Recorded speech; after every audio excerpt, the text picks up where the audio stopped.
What up, Wizards? It's Dev, Mtg. We like it a magic. Got another kind of loosey-goosey one for you today. Low in production value, but high in chill level. I know some of you appreciate that. Now, to catch you up, last week we did a video where we went back and we looked at all of my top 10 sleepers videos for all of the sets that are about to rotate, and we kind of assigned points like, oh yeah, we called that one, or whew, that one was terrible. Now, as per the suggestion of a couple of people in the comment section of that video, what we're going to do today is go through all of my actual non-sleeper, these are the most powerful cards in the set, real top 10s for each of those sets.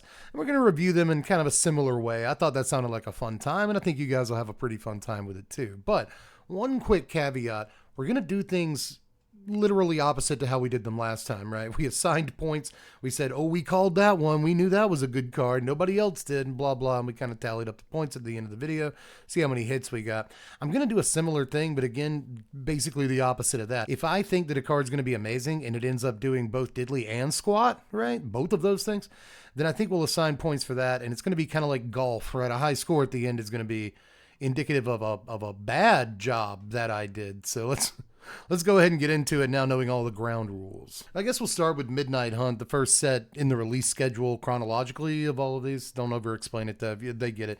Now, I'm going to do my honorable mentions for the top 10 too, so really I'm doing my top 11 for each of these sets.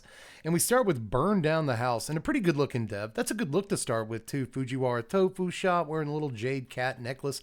He's attempting something. Burn Down the House, that's a pretty obvious call, right? Like that's going to be a halfway decent sweeper. You know, can we get a little something better here? Number 10 was, what was it? Malevolent Hermit was my number 10. No, I don't think this is probably good enough to be number 10. I don't know. It did some stuff. From time to time. I guess it could be in a top 10 somewhere. What's next? Number 9 is Ren 7, which did have like its time in standard, right? This had like a slice of a sandwich. This had like a little piece of pepperoni in standard for a few months, you know? I feel like it was probably longer than a few months. This is an awesome Ren 7, by the way. She's got like a pumpkin, like a jack-o'-lantern, just levitating it. That's sick, but still, yeah, I'll give, you know, I was going to say I'll give myself a point, but I forgot the points are being negatively awarded this time around. Now, number 8 appears to be Tovalar, or it could be just werewolves. Yeah, this pick is werewolves. And considering this werewolf, Reckless Stormseeker, is in the werewolf batch, I guess that probably counts as me getting it right. But werewolves as a whole were never actually like super good, although they did show up in like League 5.0s for a bit when the set first came out. I'm on the verge of saying like I deserve a negative point for this just saying werewolves, but I don't know, enough of them were like relevant enough that like I'll probably take that call. Number 7 is Teferi. Okay, all right. You know, I kind of want to argue this one a little bit because Teferi never really did anything. I don't know. This is the one that this is the first one that I really need the comment section input on. Altogether, I think Teferi is worthy-ish of the top 10, but it's kind of close. What is this? Ooh, is this my number 7 or 6? This is my number 6. Oh no. Oh no. Anyway, I actually have to see it like come on the screen stowaway, to man. make This sure. Oh no. Yeah. Okay. Well, that's our point. That's our first like for sure point. Like guaranteed. All the cards we've talked about in the video so far are better than Sus Stowaway, but I love this thing. I still love Sus Stowaway to this day, dude, but yeah, I would say that this is the first, like, absolute surefire bad call that we've come across. I should have just lumped this in with the rest of the werewolves. Like, what was I thinking? Next is 5. Arlen. Okay. This I probably also should have lumped in with the werewolves. Arlen is not good. Arlen just isn't very good. So I would say I was wrong on that one. I 3, believe it's Memory next Deluge. is Memory This card Deluge looks at 4. So yeah, we got that one right. It might have actually even been like the number 1 card in the set. So, oh, that's a bad one, guys. That's a bad one, ladies and gentlemen. Moonveil Regent is my top 3 in this set. So we got busted hard on that one, just right in the face, dude. I feel it in my heels all the way down This one makes my teeth chatter, just getting rocked hard by that right cross. This is a bad one, dude. Sus Stowaway in the Moonvale region is quite the depressing one too. Okay, so speaking of 2 though, it's the best card in the set. I'll tell you right now, number 2 is the best card in the set. It's Meat Hook Massacre. What could my number 1 possibly be? I didn't go back over these and like look before I started recording this video. I have no idea what my number 1 is, but obviously the Meat Hook Massacre is a ridiculous Magic card, so we were right. Oh no, Devin. Adversaries. Is it just adversaries? It's really difficult just adversaries to order period. these, Yes. you know? Okay, I think so the that's a black little one is better. But yeah, because it's just adversaries. An ad on my own video? Get out of here. I'm done with this video anyway. Okay, so like, that's pretty bad. I'd say overall that's like 2 that are wrong. And like, adversaries should not have been number 1. Especially considering Bloodthirsty Adversary was the only really good one. I guess Intrepid, the white adversary. Even the blue one saw a little bit of play, but like the red one is obviously the best one. If you look at like all the play that they saw. Oof, okay. It could have been worse though, right? It's like 2. I got 2 points on that one. That's probably fine. I'll move on to Crimson Vow now, and a very happy Dev. Do you see this Dev over here? How happy he is? What a happy boy. I'm very happy for him, you know? But anyway, Hullbreaker Horror was my like honorable mention, and that is correct. Nailed it. Number 10 is Ulvenwald Oddity. Sure. I don't see anything wrong with that. Do you? Comment section, do you see anything wrong with? That's fine at number 10. Number 9 is Soarin'. Okay. We're soaring over California. I'll take that one. Okay. That's a stinker. I would say if number 8 is Jacob Hawken, right? Is that even correct? Yeah. 10 was Oddity, 9, 8 is Hawken. That's a pretty bad call. And like Dev can tell, right? Dev's over here like, oh no. Is this the Jace from Magic Origins? No. No, it turned out to not be that at all, actually. So, whoops. Tough call. Number 7 is Taxidermist, really? It still reminds me of Werebear, you know? In case you don't know what a Werebear is, it's this guy right here. As long as you have Threshold, it's a 4/4, but it's also a mana dork. Holy crap. This was a good Magic card back in the day. As it stands, though, absolutely not. It didn't do diddly poop, so that's 2 hits in a row. I'm pretty sure that's like literally a 1-2 pop. Our guard went down and we got punished for it. Hopeful Initiate, sure. That's 6. That's a good face too, by the way. Dev's really pouring it on for the camera right there. But Hopeful Initiate, like, sure, that probably. Whatevs, man. Cemetery Cycle, it says on this one. Yeah, all these guys. All these dudes. That's probably a bad call. Because, yeah, I've got, like, the red and black ones in here, and, like, they didn't do anything. So, I would say that's probably not great. So, like, number 5 was the Cemetery Cycle. Yeah, Prowler didn't do anything, like, at all. So, that's not good. Cemetery Protector. I feel like Cemetery Protector was like my favorite one. Like I like hella lobbied for this card, and like it's really not good. Like it didn't do anything at all. So I was just like really on one with Crimson Vow. Manaform Hellkite? Like what are you, number 3 or something? What's my list? What Number is 4 is happening? Manaform Hellkite. Number 4 is Manaform Hellkite. Okay, that's not great.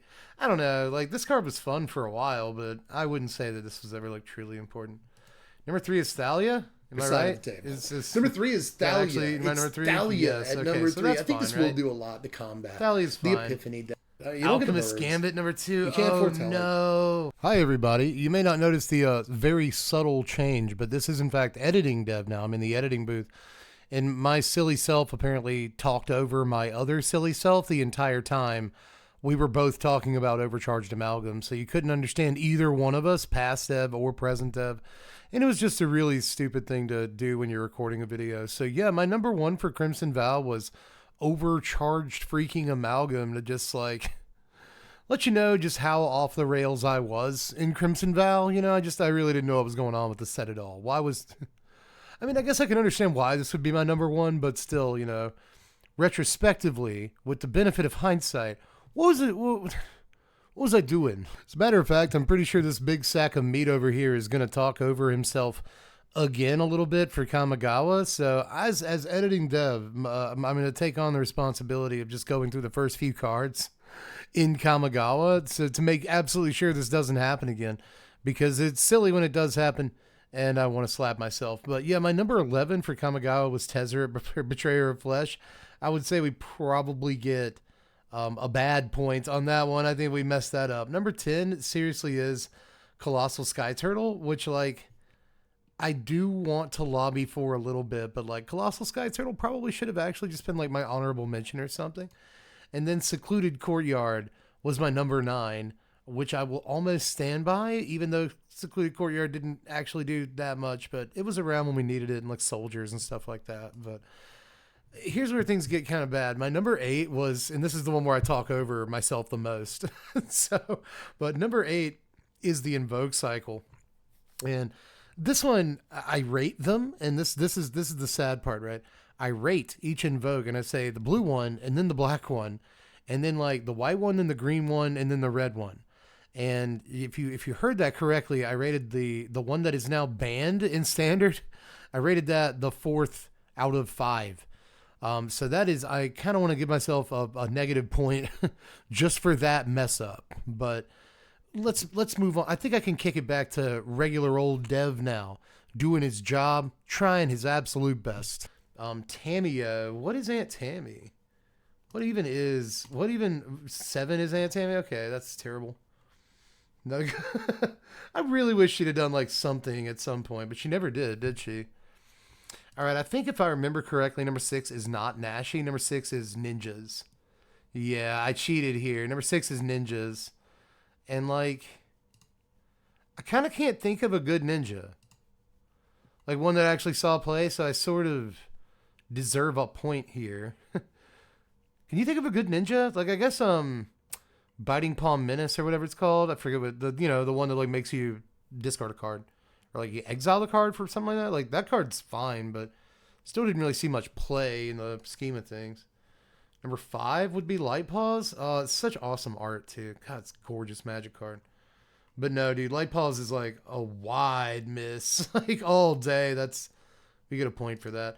Number 4 is another card that would end up being banned. It's Regular Bankbuster. So at number 4, really? Yeah, probably should be higher than that. Hey, there is a card that has so far been conspicuous in its absence. Kaito Shizuki at 3. Okay. Should be in the top 10, but not number 3. Maybe I wanted to put him right next to Wandering Emperor. Okay, so that's a fair shot, right? What a face that is. The Wandering Emperor, though. Yeah, number 2. What's number 1? Oh, Channel Lands. Number 1's Channel Lands? Yeah, totally. All right, but where's Reflection of Kiki Jiki? Is it even in my top 25? Oh no, Dev. Oh no. Oh no. And it wasn't in my sleepers either, because we would have seen it last week, right? Whoo, I think that we get the ultimate point for missing Fable of the Mirror Breaker here, because it appears as though we did. Although that card was the ultimate sleeper. I don't know that many people that saw that card coming. Man, we missed it. Secluded Courtyard, no Fable. That's hindsight is 2020 and all that, but woof. Final one, we got a new Capenna Dev looking like a gangster. That's probably exactly what I'm going for there. Every time I wear a suit and I sit on the couch, the back of my suit rides up and it makes me look like a little gremlin man. But number 11 is Depopulate, and that is a good Magic card. Probably should be in my top 10, especially considering number 10 is Giada, really. Hey, I took my jacket off. I look better. This is better. I look like I'm in Reservoir Dogs now. Some Tarantino movie or another. Yeah, I guess I'll take 10 on Giada. It all depends on what the powerful cards in the set actually ended up being. But yeah, sure. I'll take whatever. 9 is Gala Greeters. This is a 9. This is this is a top 10 if we're only going by arena, but As far as like what's I'll play in competitive standard, no, like big fat no, dude. Nope. But you know, I still don't want to assign myself a point because I think a lot of people played this card for the last like 2 years. Unlucky Witness is an 8. That's so bad, dude. Like that's not a good call. Like no matter how much I personally like Doom Traveler, I probably should have like. It's not even Doom Traveler. It's just like when it dies. This should have been good. Damn it. This should have been. I still look at this and I'm like, this should have been good. Like it dies, draw a card. It's really kind of draw 2 cards, but you only get to play one of them. Like that is still so good looking. Like to this day, I think this is like still somewhat played in like certain commander decks, but really never did anything in standard, which is lame. But let's go to the next one. 7 is Tainted Indulgence, and like, okay, like that's a good Magic card, I guess. You know, like I'll take Tainted Indulgence. I don't feel like I deserve like a negative point for that. What's next? What is it? 6? Yeah, Workshop War Chief. This was a 1 of and 2 of sometimes in like big nasty decks. Yeah, of course I compared it to Thrag Tusk. Of course I did. Because it kind of is like a Swag Tusk, but not really. Still though, I'm not going to assign myself a bad point on this one either. I think that this saw like just enough play at like usually like literally a 1 of, but like just enough play that like. I think it's fun. What is this, 5? Void Rend? Yeah, that's probably where Void Rend goes. Looking over all the cards in the set, like, yeah, that's probably right. Especially consider, and Endless Detour. Void Rend and Endless Detour. I really don't think that these are in the same class, you know, like anymore. But they still see like some amount of play in Commander, Void Rend especially. And these lists are kind of balanced between like all competitive environments and Commander, just like the best all-around cards in the set. So, yeah, Void Rend's worth something. Next is Elspeth, is it not? Yeah. Number 4 is Elspeth Resplendent. Again, maybe like it's hard to remember, but I'm pretty sure that this did see again like 1 and 2 up play, especially in the mono white mid-range decks, and even like a couple of other decks, if I'm not mistaken. Like this would see play in like Storm the Festival decks from time to time that included white in them, you know what I mean? So again, I think that this is probably not worth a whole point, but like it probably also shouldn't be number 4. Number 3 is Obscura Interceptor. Yeah, until Urtai came along, this was a good Magic card. There's another one that would see like 2 up play, like, you know, a good little bit in like Esper and stuff, but you know, Urtai came along and like, why would you ever play this card now? So, you know, but while it was around, yes. Oh my God, my number 2 is Goldhound. Yipes. Format with a bunch of tokens, but it's also good in a format where mono white is an important deck. I think it is my number 2. Yeah, it is, dude. Okay, so massive miss, and like I think people in the comments section might be like, "No, dude, hit on you. No, Goldhound's good." And it's like, yeah, I know, we all had fun playing Goldhound, but if I remember correctly, it was only 2 years ago. I should be able to remember, but you know. I can't remember things that happened like 5 minutes ago. So I'm pretty sure I go like way in on explaining why I think this is good. And I even say like, well, it's not Birds of Paradise, but you know, and it's like, no, Dave, it's just not Birds of Paradise. But I do still have like a special place in my heart for Goldhound. And it kind of sucks that it never jumped off because like it is a good, like I swear to you, this is a good Magic card. I still swear to you, this is a good Magic card. But it just wasn't the standard for it, you know, but you're a good boy. You are. Next is Obnixilis. Okay, is this my number 1? Yeah. Hey, everybody, it's Editing Dev again. Remember earlier when I said I didn't think that he talked over himself anymore? Well, the big goofus talked over himself for the last card in the entire video. That's so me. I was going to say it's so him, but honestly, we are the same person. I have to remember that and admit it to all of us, myself and you. But either way, the last card, my number 1 in Nuka Pena was Obnixilis, which is wrong. It's not a correct call, you know. We did see people do like fun stuff with this card, especially content creators, for a good long time. It was always kind of fun in Anvil, especially like towards the beginning of its life cycle. I don't think that I deserve like a negative point for this one. Not quite, although you might ding me a point for making it my number 1, especially when we haven't seen Rafine. If you want to know where Rafine came in, technically number 25, because I gave the number 25 slot to like all of the mythic legends in the sets, so like Jetmir and all of them.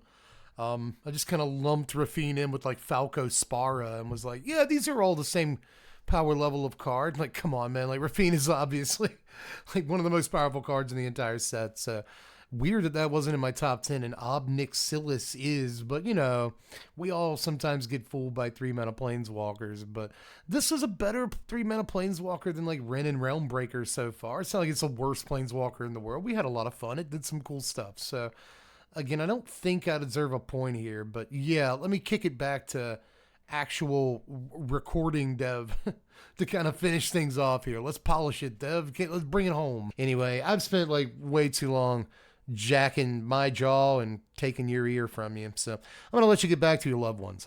Just do all the stuff on the way out. You know, hit the like button. Make sure you sub to the sandwich if you haven't done it yet. Trying to get some new subs around here. If you want to do it, do it. If you don't want to do it, do it. But aside from that, I guess you could check out the Patreon. It's like what supports this entire endeavor and keeps us gassed up and going and all that stuff. So I'll leave a link in the description of the video down there below me. Just hit show more, bam, Patreon link plus videos and stuff down. Just a treasure trove of things. But if you want to help out the channel, it's just $1 a month. Hit the link to Patreon and stuff will happen from there. You'll see the whole wonderland of things. But anyway, I'm Dev from the place, guys. I love you very much. Thanks for watching, Wizards. Spread love and be kind.